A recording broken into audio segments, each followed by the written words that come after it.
Urano sextil Plutão.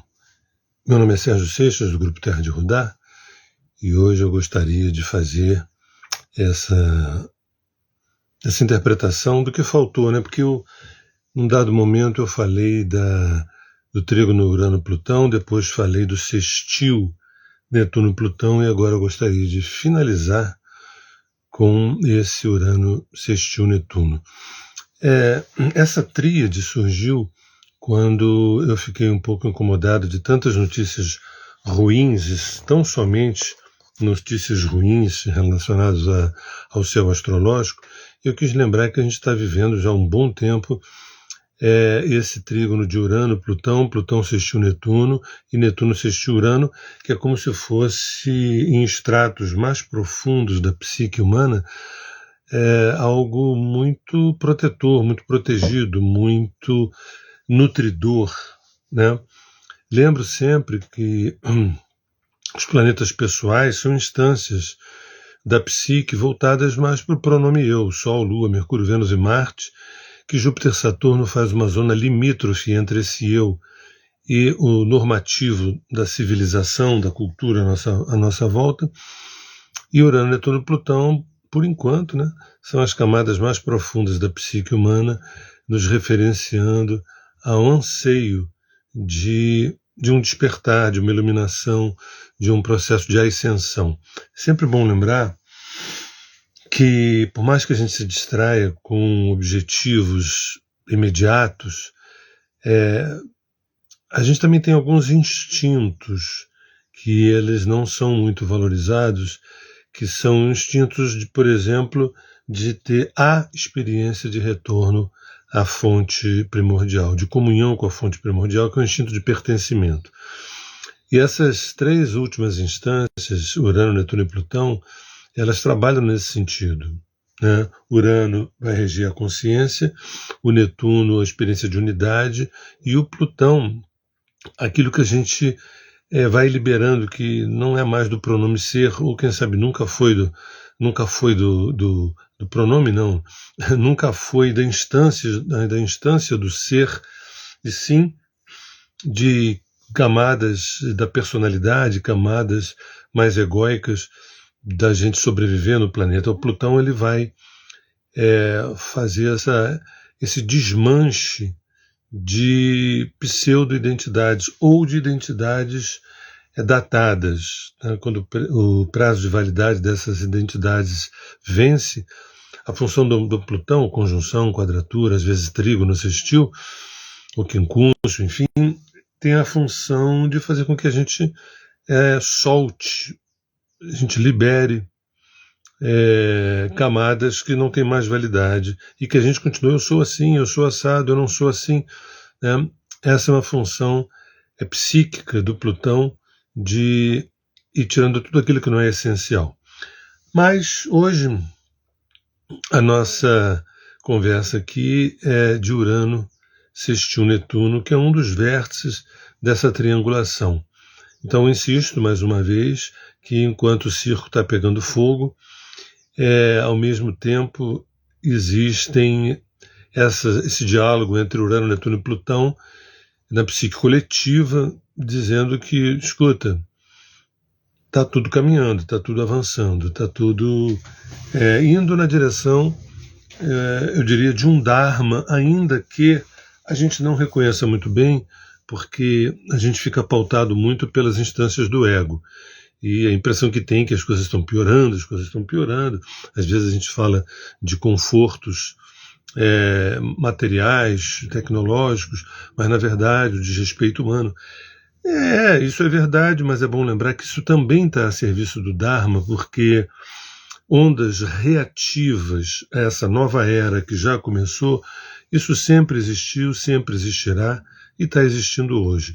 Ondas reativas a esses ciclos novos que já surgiram, né, desse novo humano, dessa nova humanidade, é natural.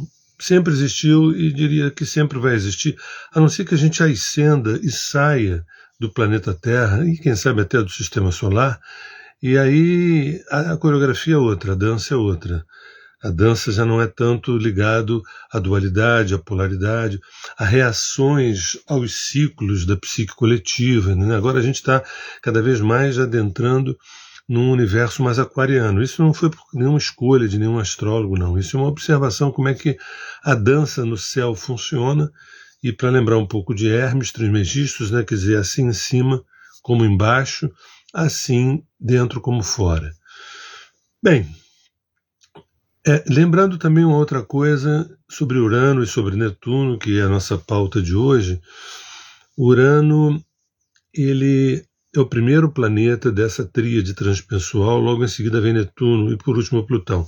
Então a função de Urano é abrir, rasgar, cortar, romper, é conscientizar, é despertar, é iluminar, é trazer uma visão ampla, sair do pronome eu e ir para o pronome nós, e quem sabe do pronome nós a gente desaguar em Netuno, que é o todo, vamos dizer assim, a experiência de comunhão com o todo. E Netuno é essa experiência de diluência. Quando a gente tem um ego amadurecido, quando a gente tem uma singularidade trabalhada, o Netuno entra como uma experiência de unidade, de união com esse eu maior. Quando a gente não tem esse ego amadurecido, né, essa estrutura desenvolvida, o Netuno é a fantasia, o delírio, a loucura. Né? A gente se enrola numa cortina de fumaças de desejos que não fazem parte do alinhamento com o ser. Então, só que eles estão muito bem aspectados. O sextil não é um aspecto de 60 graus, não é um aspecto tão fluido quanto o trígono, mas é bem fluido, é bom, e é bom a gente tem que aproveitar cada chance, cada boa oportunidade. Inclusive hoje, enquanto eu falo com vocês, a gente tem no céu uma pirâmide, exatamente hoje, dia 29 de agosto, né, nós temos um Plutão trígono Vênus, Vênus trígono Urano e Urano trígono Plutão, um grande trígono, né? O que também torna muito auspiciosa a minha fala hoje. Agora, para além disso também, Urano rege Aquário, assim como Netuno rege Peixes, e Aquário e Peixes são os dois últimos arquétipos do processo de individuação, ou seja, do processo da gente se tornar seres não divididos, pessoas não divididas. A coisa começa com a pessoa, com o tal fulano de tal, para se tornar um indivíduo, e para esse indivíduo ir no processo de individuação. O indivíduo é aquele ser não dividido, ou cada vez menos dividido, que busca individuação, que é a projeção desse indivíduo num único indivíduo que é o corpo uno, que é a unidade, que é a experiência de totalidade, que muitos chamam da experiência em Deus, né? Eu também posso chamar que é a experiência no agora, na presença, no agora. Então, Urano rege Aquário e Netuno rege Plutão, que são os dois últimos arquétipos dessa jornada que começa em Áries. Bem, o que significa isso? Eu acho que se minha fala terminasse agora e eu deixasse para vocês fazerem as deduções, talvez, né, ficasse tudo muito claro, ou quem sabe, a gente nunca pode subestimar, vamos dizer assim, a ignorância alheia. Às vezes a gente viaja na maionese, às vezes a gente acha que então, mediante esse quadro, né, de Urano, Netuno e Plutão em trígonos e sextis, a gente vai viver um momento maravilhoso, incrível. Não é bem assim, porque, como eu insisto, existem reações da nossa sombra coletiva para que isso não se dê, para que isso não aconteça. Então, a gente tem um efeito poliana, né? Ou é o efeito apocalíptico ou é o efeito poliana. E eu não transito nenhuma nem outra. O efeito apocalíptico é, olha, o mundo vai acabar, vai dar tudo errado, deu tudo errado, o ser humano faliu, acabou, não sei o quê. E se eu digo que o ser humano faliu, é porque eu estou falando também que tem um outro ser humano nascendo dessa falência. Sempre direi isso. Né? Assim como poliana, achar que está tudo lindo, tudo belo, apesar dessa guerra, apesar dessa discordância aqui e ali. Não. Existem forças luminosas que sempre atuaram na psique coletiva, na psique individual, e que a gente pode falar desses aspectos harmônicos entre Urano, Netuno e Plutão nesse momento, e não é no dia de hoje, não, isso já vem vindo de um tempo. A gente tem que focalizar nisso também, porque se a gente focaliza em algumas quadraturas que acontecem em planetas pessoais, dá a impressão de que o que está na pauta é a fome, guerra, miséria, violência, né, mentira, fake news. Né, e insisto, num determinado momento, tudo isso está a serviço da luz. Né? Embora a gente não consiga perceber, porque a sombra só existe, né, esse processo de inconsciência só existe porque existe o consciente. A sombra só existe porque existe um corpo iluminado. Quando você ilumina um corpo, a sombra é projetada. E para a gente iluminar um corpo, esse corpo tem que estar manifestado. Então, quando a gente está aqui em plena manifestação corporal, física, emocional, intelectual, psíquica, quando a gente está manifestado no planeta, né, e a gente recebe essa luz, a luz do sol, a luz das estrelas, a luz da consciência, a gente projeta uma sombra também, que é o medo disso tudo. Será que eu dou conta da iluminação? Será que eu dou conta de despertar? Às vezes nos livros de autoajuda a gente lê lá, Deus está dentro, nossa que lindo, o Deus está dentro, e eu procuro sempre ele fora. Né? Em alguns templos, em algumas igrejas, em algumas sinagogas, estou sempre procurando, né, como se ele tivesse um celular privilegiado, onde eu pudesse entrar em contato direto, mas se a gente está lendo que Deus está dentro, só que tem um detalhe, eu não sei se eu dou conta de sustentar essa divindade, eu não sei se eu dou conta de sustentar essa divindade. E aí eu projeto isso em figuras icônicas, em figuras que eu vou endeusar, que eu vou divinificar ou divinizar, vamos dizer assim. Né? E a minha fala aqui, né, no canal da Terra de Rudá, é acordar a nossa divindade interior e usar a astrologia como um dos livros sagrados, ou melhor, o céu como um dos livros sagrados. Né? Por mais que os livros sagrados que a gente conheça tenham sido escritos por homens, seres humanos, pessoas, e por mais que alguns desses livros possam até ter sido canalizados idoneamente, existe o livro do céu, que é, para quem sabe ler, a configuração dos planetas e a própria luz como informação. Né? A luz que a gente recebe é repleta de informações a cada parte do dia, a cada estação.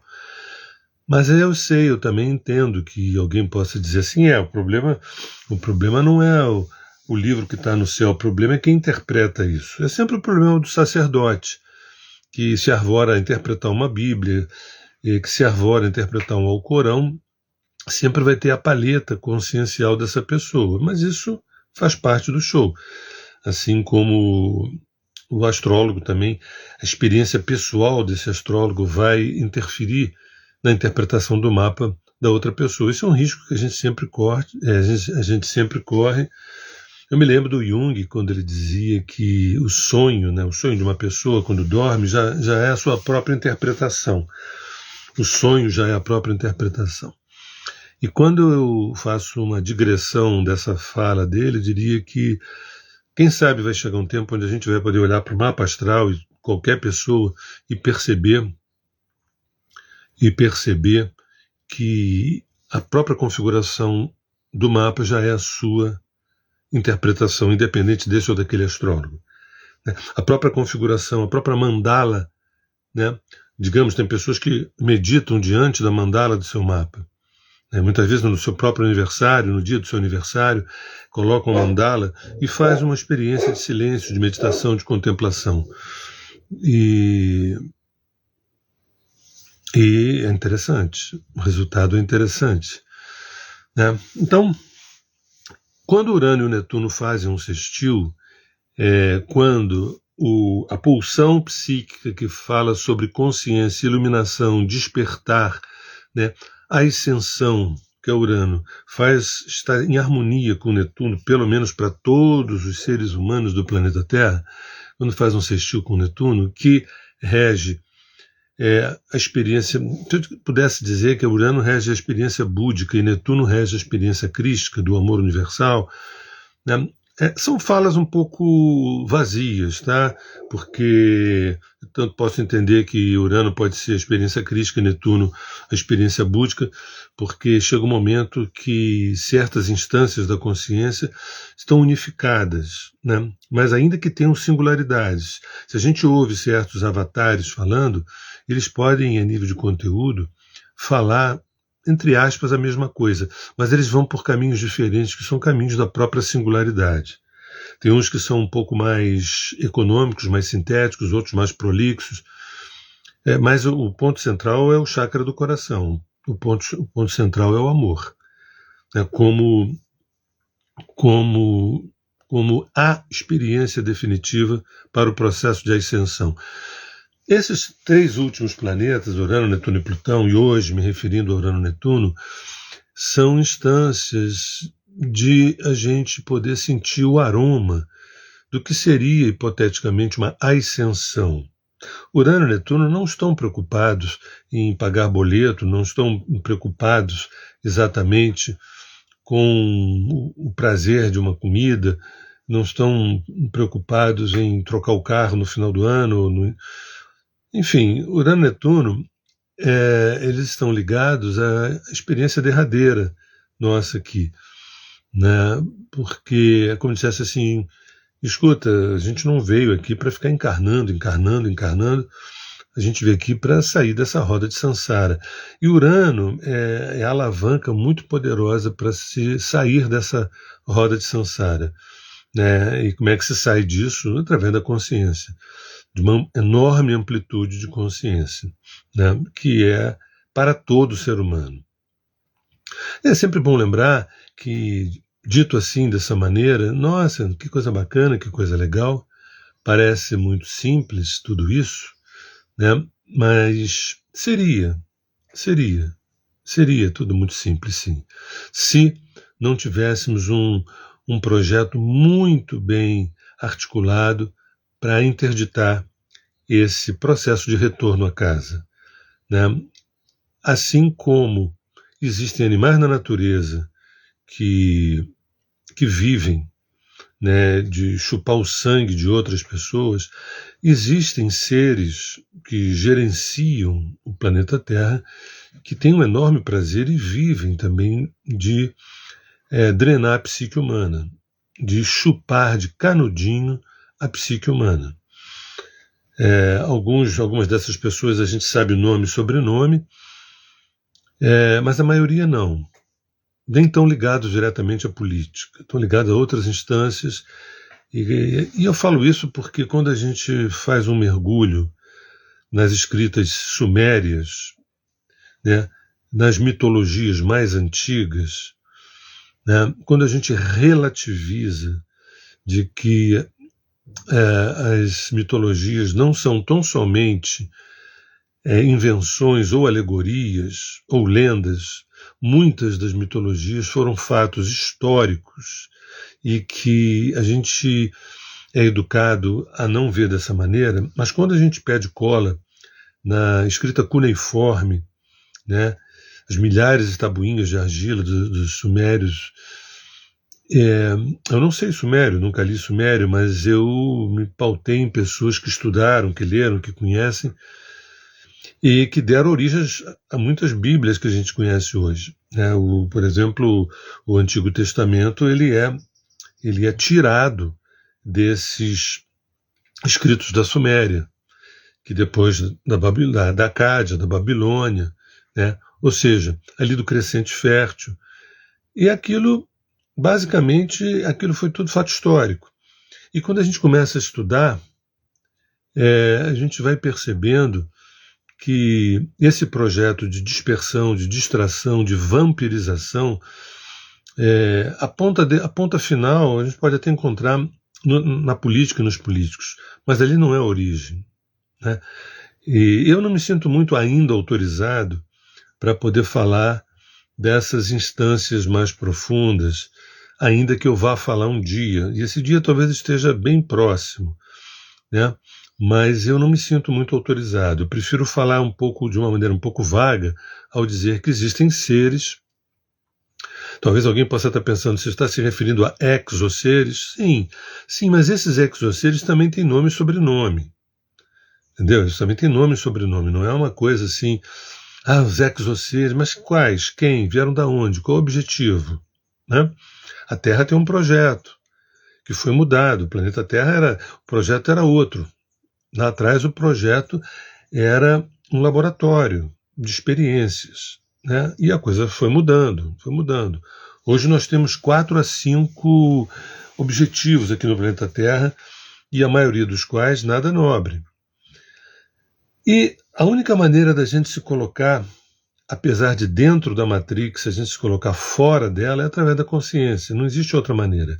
Não existe uma maneira física que eu esteja fora do sistema. Agora, existe uma maneira psíquica, existe uma maneira anímica, existe uma maneira espiritual que, ainda que eu esteja no sistema, eu não estou nele. Assim como no corpo, eu posso ter o meu corpo e, na verdade, eu estar vibrando completamente o espírito, completamente a alma. Né? Sem apego nenhum, sem nenhum medo da morte ou da própria doença, porque tem um momento que a gente percebe que a morte não existe. O que existe é uma mudança de segunda-feira para terça-feira, de terça para quarta, ou seja, de uma encarnação para outra. Mas a função de Urano-Netuno é tudo isso que eu estou conversando aqui. Tá? Eu pensei que você fosse falar do sextil Urano-Netuno. Eu estou falando o tempo inteiro de Urano-Sextil-Netuno.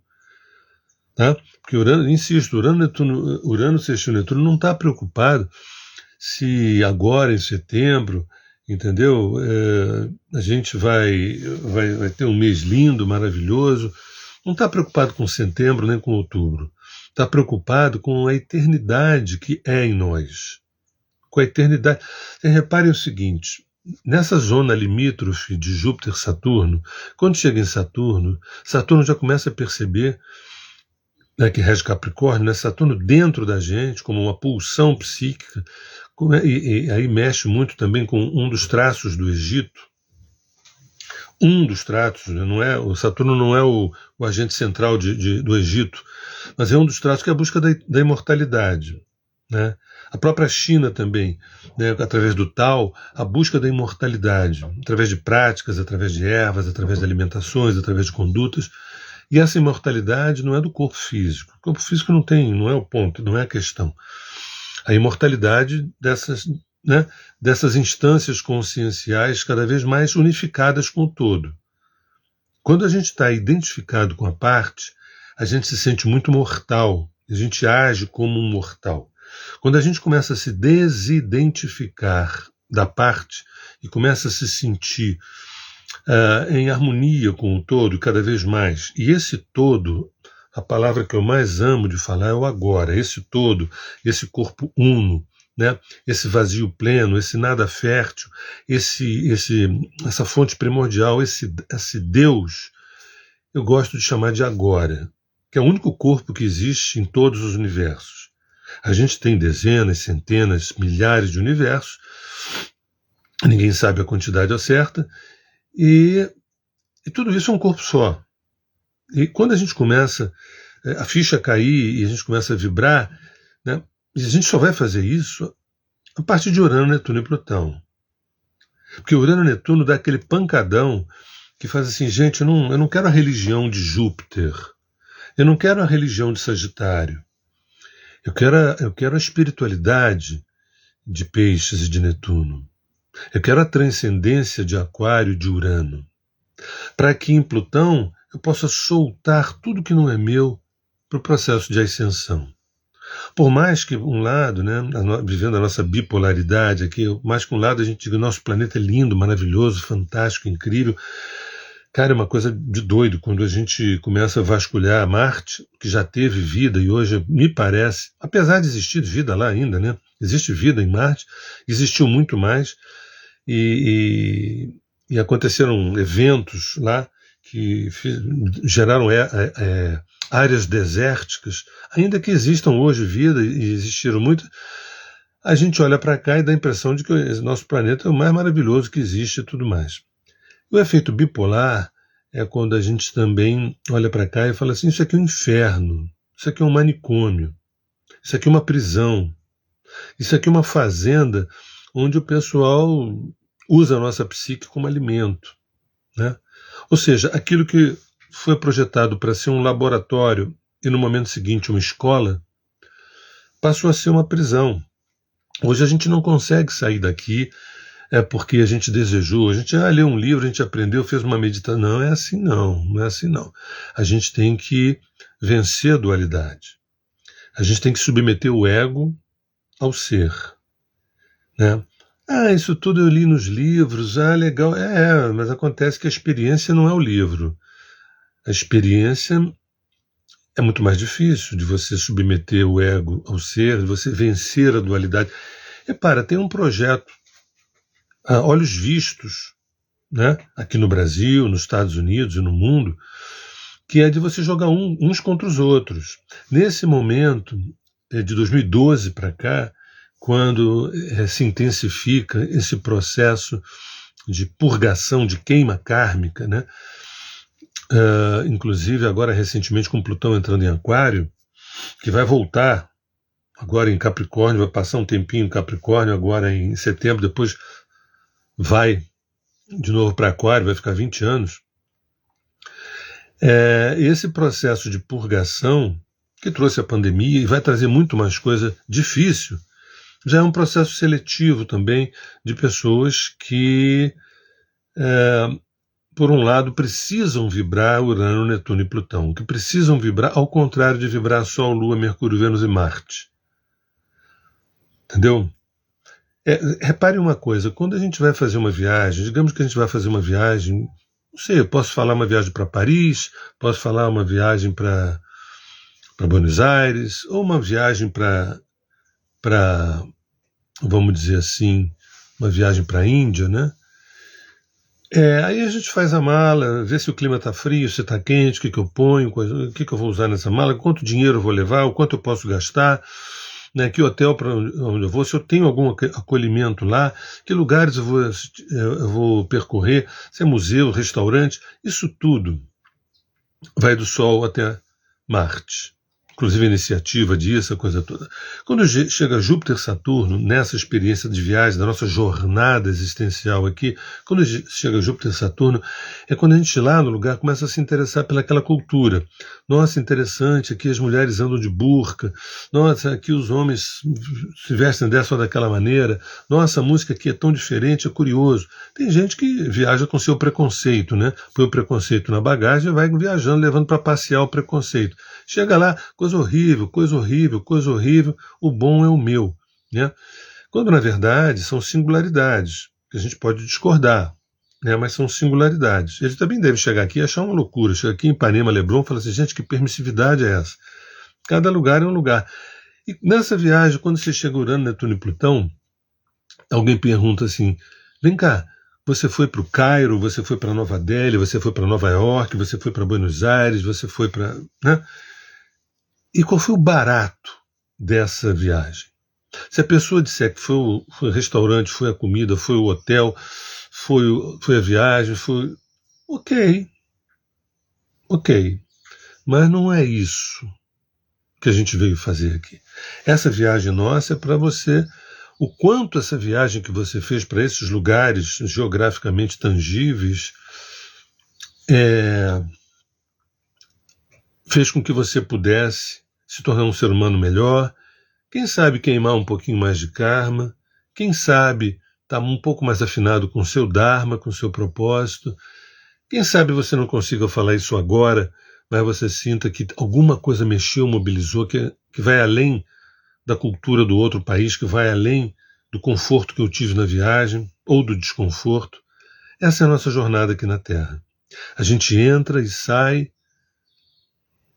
com medo de perder os entes queridos, e eu não sei quantos entes queridos a gente já perdeu, 5 mil, 6 mil, 10 mil, quantos a gente já perdeu? E a gente continua com esse medo de perder os entes queridos, de perder tudo aquilo que a gente conquistou, sem entender exatamente que jornada é essa. E é quando Urano, Netuno e Plutão, quando eles fazem sextil e trígonos, ele está estampado dentro de nós, e para quem quiser, para quem conseguir enxergar fora de nós, que a missão dessa viagem não é falar do hotel, nem do restaurante, nem daquela cultura exótica, e sim o quanto eu me transformei. E muitas vezes essa transformação ela não é verbalizável. Muitas vezes não é verbalizável. A pessoa tenta encontrar palavras e não consegue, mas os outros sentem que você está diferente depois dessa viagem. Muitos falam, né? Por exemplo, tem outras viagens, né? Viagem da meditação, né? Viagem de uma ayahuasca, por exemplo, que muitas pessoas falam antes e depois. Antes e depois. Mas, Sérgio, você ficou de falar de Urano e Netuno. Eu continuo falando de Urano e Netuno. Sextil. Mas peraí, Sérgio. Vem cá. Tudo que você acabou de falar tem a ver com Urano, Sextil, Netuno? Ah, não. Os livros não falam dessa maneira. É bom dizer que a gente fala até onde a gente enxerga, a gente fala até onde a gente alcança. Né? Mas Sérgio, às vezes eu penso que a tua astrologia é uma espiritualidade, uma espiritualização. Pensou certo. Pensou certo. Mas você está você tá fundando uma religião? Assim, não, eu não tenho nenhuma religião. Nenhuma religião. Só que a minha vida é pautada pela espiritualidade, pelo menos todos os dias, 100%. Mas, Sérgio, o que seria uma vida... O teu mapa fala disso? Bem, já que eu estou me referindo a Urano e Netuno, por que não dizer que eu tenho Netuno na 12 e tenho Urano no meio do céu do lado do Sol? Ou seja, eu tenho Netuno na casa de Peixes e tenho Urano que rege Aquário do lado do meu Sol no meio do céu. Inclusive, que rege a astrologia. Então você está falando a partir de experiências tuas, mais do que teorias astrológicas. Mistura, tem a teoria astrológica, mas tem a minha vivência, minha experiência. Não, mas então, Sérgio, você está dizendo que você é um cara iluminado? Não. Não, infelizmente não. Infelizmente eu não sou. Né? Aliás, se é para dizer, fala assim, eu sou assim como você é, mas eu não estou. Não é porque seria uma modéstia tua? Não, seria uma inteligência minha dizer que eu não estou iluminado, porque posso falar da minha vaidade, posso falar do meu ego, posso falar de algum espírito competitivo, sem problema nenhum. E outra coisa, quanto mais a gente pode falar dessas coisas, mais isso vai se descolando da gente. Essa é uma outra história de Urano também.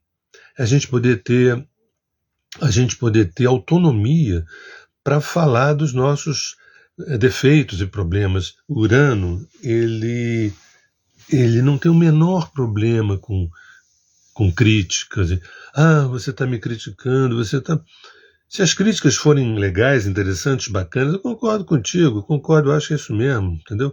Se forem críticas destrutivas, Urano fala assim, olha, estou fora, porque eu acho que você está querendo mais me atingir do que me ajudar. Porque as críticas para Urano, em tese, são ferramentas de crescimento. Eu quero tudo, se você puder falar de mim, tudo que eu tenho de maravilhoso e de horrível, e eu vou filtrar aqui. Porque eu sei que você é uma espécie de espelho, eu sei que eu posso também me enxergar através de você. Porque o outro também é uma tela projetiva. Né? Então isso tudo são instâncias. O Urano rege terapia, terapias transpessoais, não exatamente terapias circunscritas a um setting terapêutico cheio de correntes, não. Né? Você vê, Urano rege a astrologia, que eu poderia dizer que foi a primeira terapia social, ou a primeira visão psi-social, até que com o passar dos séculos ela foi se aproximando do sujeito, né? Do eu, vamos dizer assim. Bem, mas Sérgio, está meio confuso isso. Você podia falar para mim? Eu sei que sextil é coisa boa, não é isso, Sérgio? Não, já começa errado por aí. Não tem nada bom nem nada ruim. Porque se sextil é bom, a quadratura é ruim e eu não vou por aí. Tá? Para mim, Todas as experiências são experiências propiciativas para a coisa mais importante, que é o orgasmo consciencial. O orgasmo consciencial é o que vai nos levar ao processo de ascensão. E o processo de ascensão é que vai nos levar a lugares de dimensões outras para além da 4D, para além da 3D, onde a nossa experiência de unidade é uma experiência maravilhosa. Eu pergunto a você que está me vendo, se você lembrasse da tua transa sexual mais incrível. E se você lembrasse nessa transa sexual mais incrível, aquele ponto onde foi o ápice do gozo. E se eu dissesse que dá para pegar esse ponto e desdobrar, ampliar, amplificar isso no ato de andar pelas ruas, no ato de subir uma árvore, no ato de digitar um teclado, você pensará assim, nossa, seria maravilhoso. Inclusive, se tivesse uma pílula que a gente pudesse tomar e vivesse esse gozo dirigindo um carro, ou pagando um boleto, ou sei lá o quê, ou até brigando com a namorada, eu tomaria essa pílula. A gente tem um comodismo maravilhoso. Se a gente pudesse resolver a nossa vida com uma pílula.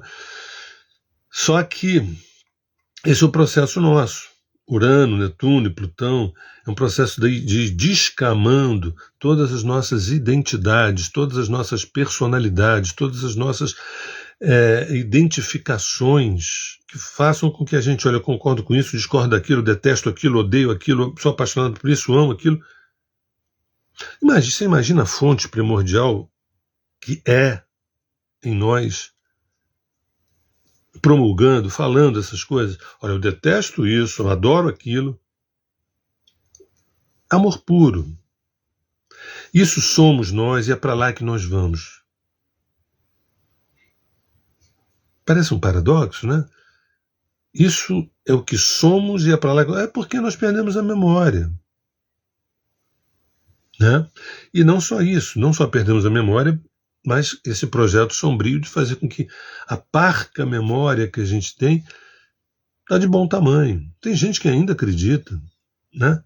Por exemplo, que as pirâmides de Gizé, do planeta de Gizé, foram feitas por escravos com martelinhos, machadinhas, carregando as pedras por troncos, né? Que aquilo foi feito em 20 anos. Né? Tem gente que acredita nisso. Tem gente que acredita que Göbekli Tepe, na Turquia, anterior ao Neolítico, foi feito também por pessoas precárias, com machadinho, com uma coisinha assim de madeira e tudo mais. E o que é pior, não só acredita, promove, promulga e coloca nos livros didáticos. Qual é o objetivo disso? Eles acreditam nisso? Quanto mais a gente se identificar com o macaco, melhor para muita gente. Quanto mais a gente se identificar com que esse momento da nossa tecnologia é o momento mais elevado que já se teve no planeta Terra, quando a gente acredita nisso, por exemplo, que 2024 é o ápice da cultura de todo o planeta Terra, quando a pessoa acredita nisso... Não, mas espera aí, Sérgio, só um minutinho. Você está querendo me dizer que há dezenas, centenas ou milênios teve aqui no planeta Terra civilizações bem mais evoluídas do que a gente? É isso que eu estou dizendo. É isso que os achados arqueológicos nos mostram.